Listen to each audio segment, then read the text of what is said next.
सिद्धि की शादी के बाद वो ससुराल चली जाती है। पीछे रह जाती है भाभी रानी। सिद्धि के ससुराल जाते ही भाभी कहती है, अरे वाह जी वाह, सारे कपड़े मेरे। हाय रे पैंट, अरे वाह वाह, मजा आ जाएगा। अरे ये सिद्धि की अलमारी के सामने खड़े होकर क्या बड़बड़ा रही है? जाकर देख मेहमानों को विदाई की मिठाई मिली कि नहीं। अब हाँ माँ जी, क्यों नहीं, लेकिन पहले कपड़े तो बदल लूं। अब रानी आ जाती है सिद्धि के उन कपड़ों में जो वो ससुराल जाने से पहले घर छोड़ जाती है। अरे रानी, कुछ दिन रुक जाती।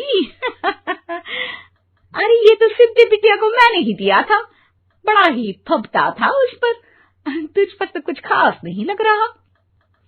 अब वो ना मेरे सारे कपड़े गीले थे तो सोचा पहन लूं। वैसे भी सिद्धि को कौन सा भी पुराने आउटडेटेड कपड़ों को पहनना है। वैसे भी ये सूट तो मैंने तभी पहना था, वैसे खास है भी नहीं ये। हाँ ठीक है, लेकिन ना मेरी सिद्धि पर तो जमता था। सारे मेहमान चले जाते हैं और सिद्धि ससुराल से मायके पहली बार आती है।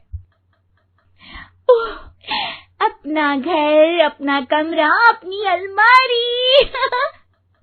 ये बोलकर जैसे ही सिद्धि अलमारी खोलती है तो सामने उसके कपड़ों की जगह कुछ और ही रखा होता है। माँ, जरा कमरे में तो आना। सास और रानी वहां पहुंच जाते हैं। रानी ने पहनी होती है सिद्धि की जींस और टी शर्ट। अरे भाभी, ये क्या? ये तो मेरी बड़ी ही महंगी टी शर्ट है, इसे आपने घर में क्यों पहनी है? अरे बहुत मिलती है दीदी ये चौक की मार्केट में, 150 में। ओ भाभी प्लीज, ये एरोपोस्टल है, 2000 की एक टी शर्ट। ओहो, 2000 में तो दीदी 4 साड़ी आ जाए। अब क्या बोलूं? भाभी, ये मेरी अलमारी में छोटू के कपड़े, तो मेरे कपड़े कहाँ हैं? मेरी अलमारी में? अब दीदी आपको कौन से पुराने कपड़े पहनने थे? माना भाभी, लेकिन मैं जब घर आती तो यही सब पहनती ना। अरे तुम तो बड़ी कंजूस हो दीदी। खैर, वक्त आता है जब सिद्धि ससुराल के लिए रवाना हो रही होती है। अरे रानी, अंदर से सिद्धि का गिफ्ट ले आ, लड़की पहली बार ससुराल से मायके आई है। रानी अंदर जाती है और एक सिंपल सी साड़ी लेकर बाहर आ जाती है। ये लीजिए माँ जी। सास बेटी को गिफ्ट देकर ससुराल भेजती है। अगले दिन रानी एक सुंदर सी साड़ी पहनकर सामने आती है। अरे रानी, ये तो वो साड़ी है जो मैंने सिद्धि को देने के लिए दी थी जब वो ससुराल ले जाती, लेकिन ये तूने कैसे पहन ली?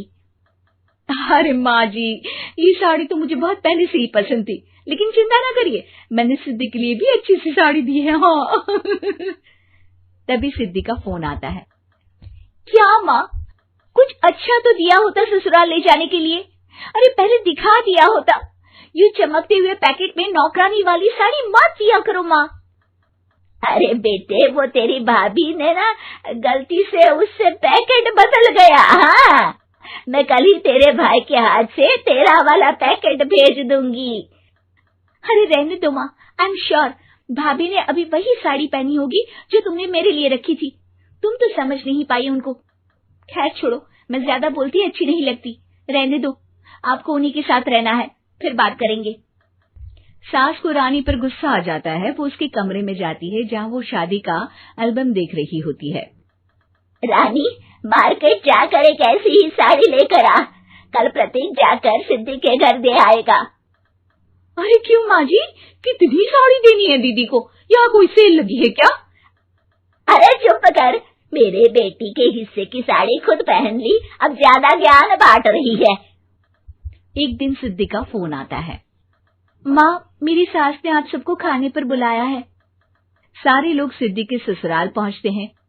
खाना खाकर वो लोग निकल रहे होते हैं कि सिद्धि की सास सभी को गिफ्ट देती है। अरे बहन जी, बेटी के घर का खाना खा लिया, यही बहुत है जो आप ऊपर से गिफ्ट भी दे रही है। अरे बहन जी, आप भी कहाँ इन बातों पर विश्वास कर रही हैं। सास सभी को गिफ्ट देती है, लेकिन रानी को जो साड़ी देती है वो अजीब सी हरे रंग की लाल रंग के बड़ी छाप वाली होती है। अरे छी, ये कौन पहनेगा? सासू माँ को तो जरी वाली इतनी सुंदर, और मेरे लिए ये नौकरानी वाली।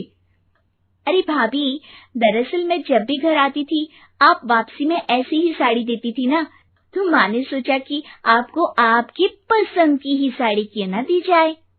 बेचारी रानी, बोलती भी तो क्या। सिद्धि और सास रानी का चेहरा देखकर हंसने लगती है, तो रानी समझ जाती है कि अपने ही बिछाए जाल में वो फंस चुकी है।